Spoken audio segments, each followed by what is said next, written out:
Alam mo ba na may dalawang uri ng pagod na pwede mong madama? Una, yung pagod na itutulog mo lang at pagising mo, okay ka na. Pero may isang uri ng pagod talagang kakaiba. Yun ay ang pagod na hindi nadadaan sa pahinga.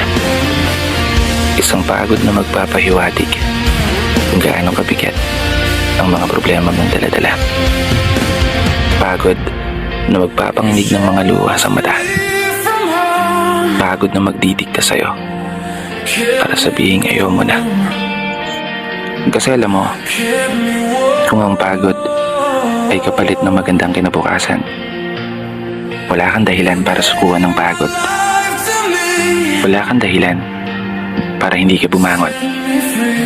Wala kang dahilan para tuluyang magpalamon sa pagod na magbibigay sa iyo ng mga hamon at pagsubok na susukat sa iyong katatagan at kagustuhang makaahon, kagustuhang umasenso at kagustuhang magtagumpay at tuluyang makamtan yung magandang buhay na gusto mong mapasakamay.